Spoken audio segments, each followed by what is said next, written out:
নমস্কার, Indian news TV YouTube channel থেকে শুরু করছি আজকের বিশেষ সংবাদ। চাকরি দেওয়ার নামে লক্ষাধিক টাকার প্রতারণা। সন্দেশখালীর মহিলাদের কলকাতায় তুলে নিয়ে গিয়ে বয়ান বদল করার অভিযোগ। এমন জায়গায় জিতব, বাংলা নিয়ে বড় দাবি মোদির। কোন আসনের কথা বললেন? তৃণমূল নেতাকে বাড়ি থেকে বের করে মাটিতে ফেলে মার সন্দেশখালীর মহিলাদের। আসছি বিস্তারিত খবরে। চাকরি দেওয়ার নামে লক্ষাধিক টাকার প্রতারণা। চাকরি দেওয়ার নামে প্রতারণা নতুন কিছু নয়। সেই ঘটনা আরও একবার ঘটতে দেখা গেল বাংলার বুকে। চাকরি দেওয়ার নামে টাকা আত্মসাৎ করে তারপর পাত্তা দেননি তৃণমূল নেতা।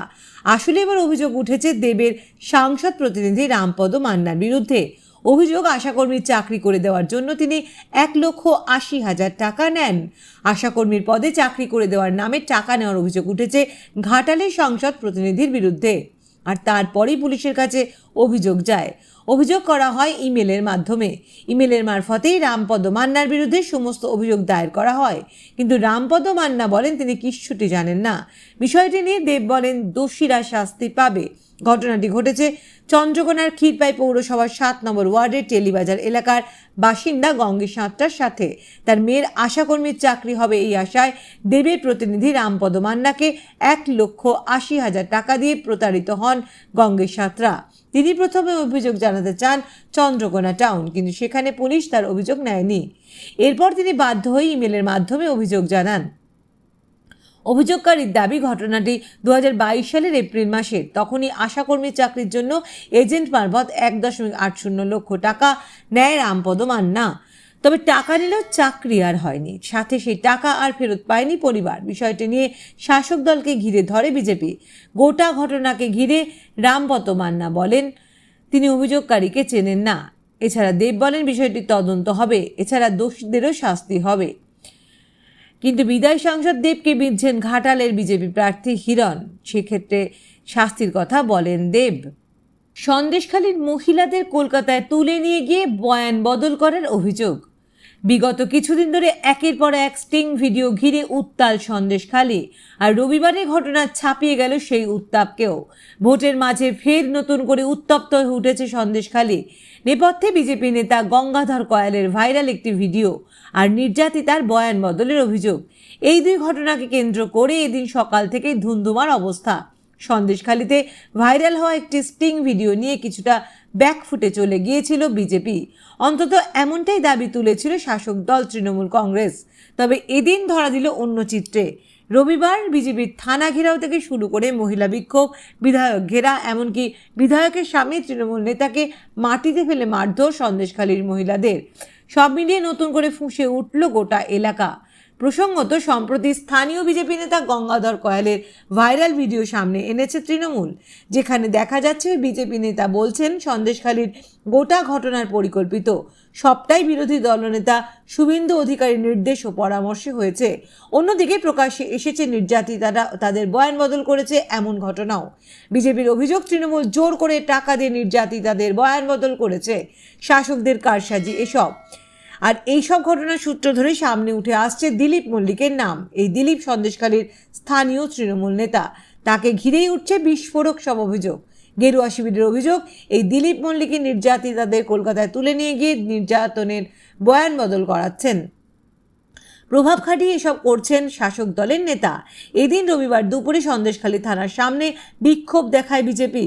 ঘেরাও হয় থানা। সূত্রের খবর, সেই সন্দেশখালীর বিধায়ক সুকুমার এবং শাসক দলের কয়েকজন নেতাকর্মী দিলীপের বাড়িতে বৈঠক করছিলেন। সেই সময় বিজেপির মহিলা কর্মী সমর্থক ওই বাড়িতে চড়াও হন বলে অভিযোগ। মহিলারা গিয়েই মারধর করেন দিলীপকে। বিধায়কেরও ফোন কেড়ে নেওয়া হয়। এরপর ভুয়ো ভিডিও বানানোর অভিযোগে তাতার নামে এক তৃণমূল কর্মীকে টেনে ধরে এনে মাটিতে ফেলে মারধর করা হয়। মহিলাদের কথায়, তৃণমূলের লোকেরা আমাদের বিরক্ত করেছে, পাড়ায় গিয়ে রাতে মহিলাদের ফোন করে উত্ত্যক্ত করেছে। এমন জায়গায় জিতব, বাংলা নিয়ে বড় দাবি মোদির। কোন আসনের কথা বললেন? এক সর্বভারতীয় সংবাদ মাধ্যমকে দেওয়া সাক্ষাৎকারে মোদি দাবি করেছেন বিজেপি এবার লোকসভায় এমন সব আসন জিতবে যে ভোট পণ্ডিতরাও চমকে যাবেন। তবে এই প্রসঙ্গে একটা কথা বলা দরকার। বিজেপি বারবার করেই 400 আসনের কথা বলেও অতিরিক্ত আসন কোথা থেকে আসবে সেই নিয়ে কিন্তু দলের অন্দরে নানান প্রশ্ন উঠতে শুরু করেছে। রাজনীতির কারবারিদের হিসেব অনুযায়ী উত্তরপ্রদেশে 2019 সালেই মোটামুটি বেশিরভাগ আসন বিজেপির দখলে ছিল। পশ্চিম ভারতেও তাই। এবার ওই এলাকাগুলিতে আসন বাড়ার বিশেষ সম্ভাবনা নেই। দক্ষিণ ভারতে অবশ্য কোনো কালেই খুব একটা পাত্তা পায় না পদ্ম শিবির। এদিকে আঞ্চলিক দলগুলোর আধিপত্য চলে পূর্ব ভারতে। তবে মোদির কথায় এবার খেল দেখাবে বিজেপি। রাজনীতির কারবারিদের হিসেব অনুযায়ী উত্তরপ্রদেশে 2019 সালে মোটামুটি বেশিরভাগ আসন বিজেপির দখলে ছিল। পশ্চিম ভারতেও তাই। এবার ওই এলাকাগুলিতে আসন বাড়ার বিশেষ সম্ভাবনা নেই। এক সর্বভারতীয় সংবাদ মাধ্যমে দেওয়া সাক্ষাৎকারে প্রধানমন্ত্রী বলেছেন, দেশের সব প্রান্তে আমাদের আসন বাড়বে, এমন এমন জায়গায় আসন বাড়বে যে ভোট পণ্ডিতরাও চমকে যাবেন। উত্তরপ্রদেশে আমাদের বেশ কিছু আসন বাড়বে, বাংলা, ওড়িশা, তেলেঙ্গানা, অন্ধ্রপ্রদেশ, তামিলনাড়ু, কেরলে। ফলে বাংলা নিয়ে তিনি যে আশাবাদী তা স্পষ্ট প্রধানমন্ত্রীর ভাষণে। প্রধানমন্ত্রীর কথায় প্রথম ইনিংসে আমরা অনেকটা এগিয়ে, বিরোধীরা অসহায় আত্মসমর্পণ করছেন, তাও আমরা লড়ছি দ্বিতীয় ইনিংসে রেকর্ড করার জন্য। পাশাপাশি মোদী সংযোজন, বিরোধীরা হার মেনেই নিয়েছে, লড়াই নেই, তবে বিজেপির আত্মতুষ্টির কোনো জায়গা নেই, আমরা রেকর্ড করার জন্য লড়ছি। তৃণমূল নেতাকে বাড়ি থেকে বের করে মাটিতে ফেলে মার সন্দেশখালীর মহিলাদের। একদিকে রাজ্য জুড়ে ভোটের আবহ, সোমবার বাংলার চতুর্থ দফার নির্বাচন রয়েছে, তার আগে রবিবার ফের উত্তপ্ত হয়ে উঠল সন্দেশখালী। এক তৃণমূল নেতাকে মাটিতে ফেলে লাঠিপেটা করলেন মহিলারা। স্থানীয় তৃণমূল নেতা দিলীপ মল্লিক এবং বিধায়ক সুকুমার মাহাতোর সামনেই ঘটেছে এমন ঘটনা। স্থানীয় সূত্রে খবর, সন্দেশখালী গ্রামের একটি বাড়িতে ছিলেন সুকুমার এবং দিলীপ। খবর পাওয়ার পর সেখানে এসে হাজির হন বিজেপির মহিলা কর্মীরা। এরপর তাতান গায়েন নামের এক স্থানীয় নেতাকে ওই বাড়ি থেকে বের করে এনে বেদম মারতে শুরু করেন। মাটিতে ফেলে লাঠিপেটা করা হয় বলে খবর। বিজেপির মহিলা কর্মীদের অভিযোগ, অন্যায়ভাবে ভিডিও বানানো হচ্ছে, আমাদের নাকি টাকা দিয়ে শুভেন্দু অধিকারী পথে নামিয়েছেন, কে টাকা দিয়েছে তাকে নিয়ে আসুক, মিথ্যে অভিযোগ করা হচ্ছে। স্থানীয় মহিলাদের দাবি, দিলীপ ভিডিওকে মারধর করে তাড়িয়েছেন, এবার আমজনতাকে বাড়ি ছাড়া করার হুমকি দিচ্ছেন। এদিন বিক্ষোভকারীরা বলেন, ভিডিও রেকর্ড করে ভিডিও তৈরি করার চেষ্টা করবে। আমরা চাই দিলীপ সবার সামনে যাক, মা বোনেদের সামনে আসুক।